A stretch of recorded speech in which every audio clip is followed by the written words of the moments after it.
ਅੱਜ मैं जी स्टोरी तुहानूं सुणाउण लगा, जी वीडियो रिकॉर्ड करा रहा, ये गरीबां दी वास्ते, गरीबां दा मुकाम दस्सण वास्ते कि गरीब दा की मुकाम आ। गरीब लोग मेरे इस वीडियो नूं जरूर देखण।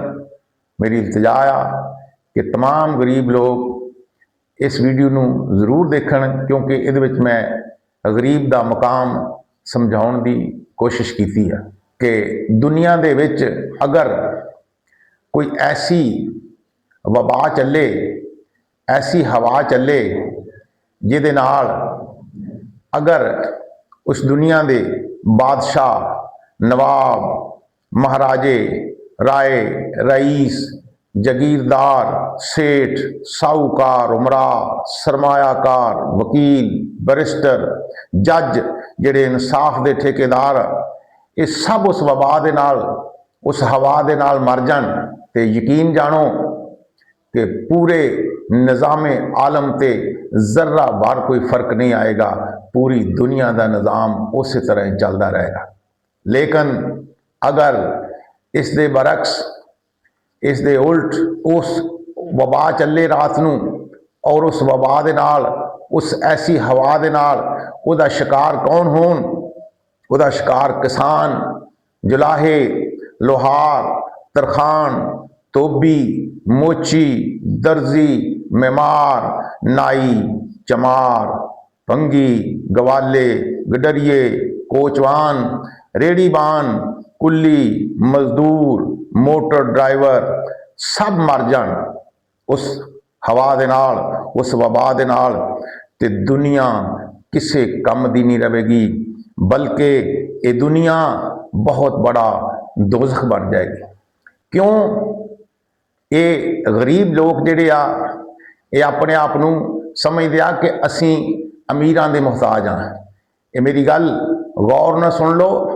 गरीब अमीर इंसान जिहड़ा वो गरीब दा बहुत ज़्यादा मुहताज आ। गरीब इंसान अमीर दा मुहताज नहीं, क्योंकि कदी भी अमीर दा कोई काम गरीब तो बगैर हो ही नहीं सकता।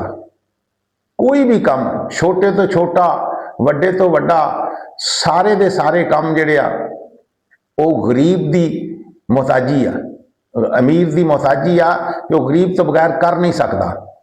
इस वास्ते ये रईस, ये इकतदार दा टोला जिहड़ा बैठा, ये गरीबां उत्ते इदां सवार होया कि उन्हां दी पिठ दे उत्ते ये सवार आ, उन्हां नूं तलीम भी दिंदा, थोड़ी बहुती रोज़ी भी देंदे, थोड़े बहुते जिंदा रहन दे गुर भी सिखाउंदे, सारे राग भी सुनाउंदे, सारे खुश रहन दे तरीके भी दसदे, अपनी ताकत भी उन्होंने दसदे रहिंदे आ, सब कुछ देंदे आ, लेकिन उन्हां दी पिठ तो उतरन दा नां नहीं लेंदे।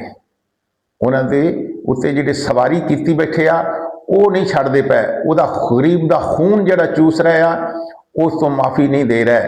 ते गरीब इंसान, एक मजदूर दा इक्को ही दुनिया उत्ते मुतालबा कि उसनूं उसदी जिहड़ी मजदूरी आ वो वक्त दे नाल उहदी सारी अदा कर दित्ती जावे। इस तो वड्डा होर कोई गरीब दा, मजदूर दा मुतालबा नहीं। लेकिन जिहड़ा बंदा गरीब दी पिठ दे उत्ते सवार आ और गरीब थले डिग्या होया, ते ये डिगे हुए इंसान दी ते उत्ते पिठ दे उत्ते सवार दी कदी सुलह नहीं हो सकती।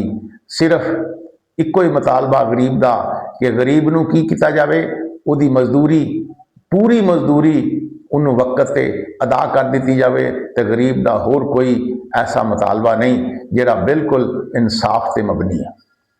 वीडियो अच्छी लगे लाइक करो और फॉलो करो, चैनल नूं सबसक्राइब करो।